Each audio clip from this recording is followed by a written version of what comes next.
आपल्या घरी एकदा बाप्पा आले की आपलं घर म्हणजे अगदी मंदिराचं रूप धारण करतं. बाप्पाला आपण रोज आरती, पूजा, प्रार्थना तर करतोच, पण त्यातला सगळ्यात महत्त्वाचा भाग म्हणजे नैवेद्य. बाप्पा खूपच भोळे आहेत. साधं प्रेमाने दाखवलेलं अन्नही त्यांना प्रिय असतं. आपण नेहमी म्हणतो ना, भक्तीला महत्त्व आहे, भोगाला नाही.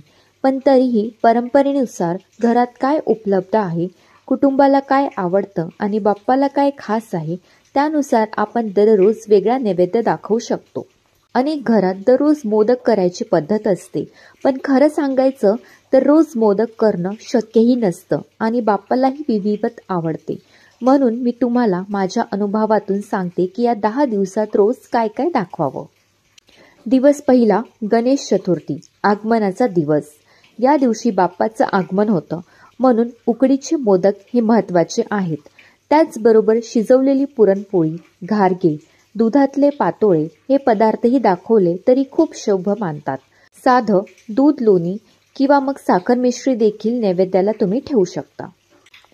दिवस दुसरा, ऋषी पंचमी. या दिवशी स्वच्छता, शुद्धता याला महत्त्व आहे. धान्य, भाजीचं साधं जेवण, उकडलेली मूग डाळ, खीर, बाप्पाला साधं साखर घास, दही भात दाखवलं तरी चालतं. दिवस तिसरा, षष्ठी. या दिवशी गोड पदार्थ द्यायला आवडतात. पायसम, खीर, शिरा किंवा बेसन लाडू.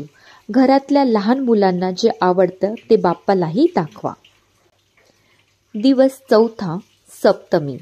या दिवशी बाप्पाला फळाचा नैवेद्य द्यायची पद्धत आहे. 5-6 प्रकारची फळ थाळीत मांडून त्यात नारळ, द्राक्ष, केळी नक्की असावीत.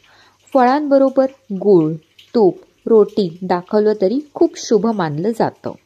दिवस पाचवा, अष्टमी. या दिवशी अनेकदा गोड पदार्थाऐवजी तिखट नैवेद्य दाखवतात. पोळी भाजी, वरण भात आणि बाजूला लिंबू लोणचं. बाप्पालाही साधेपणा आवडतो. दिवस सहावा, नवमी. या दिवशी पिठलं भाकर, दही भात, लोणचं ठेवतात. तसंच गोड म्हणून साखरपोळी किंवा खीर ठेवली तर अतिउत्तम होईल. दिवस सातवा, दशमी. बाप्पाला लाडू खूप प्रिय आहेत. बेसन, रवा, नारळ जे घरात सहज मिळेल ते तयार करा. सोबत फळ पण ठेवा. दिवस आठवा, एकादशी. या दिवशी उपवासाचं जेवण द्यायची पद्धत आहे. साबुदाणा खिचडी, दूध, फळ, श्रीखंड, फराळाचे पदार्थ. काही घरात राजगिरा लाडू किंवा शेंगदाणा लाडू करतात. दिवस नववा, द्वादशी. या दिवशी विशेष नैवेद्य ठेवतात. पोळी भाजी, वरण भात, गोड धिरडी. लहान मुलांना आवडेल असं सांजोरी, घावणे ठेवले तर छान वाटतं. दिवस 10वा, अनंत चतुर्दशी म्हणजेच विसर्जनाचा दिवस.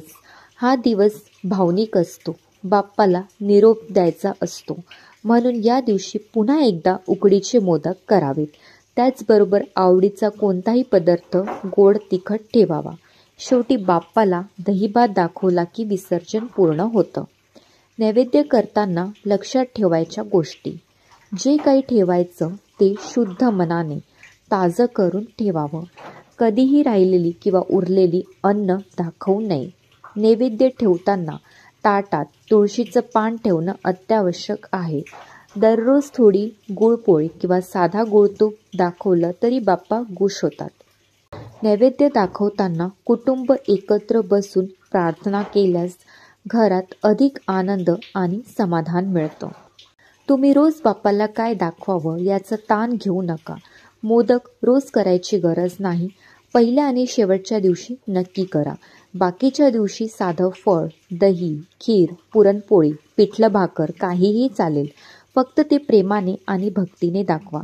कारण खरं सांगायचं तर गणपती बाप्पाला भोग नको, भक्ताचं प्रेम हवं. गणपती बाप्पा मोरया.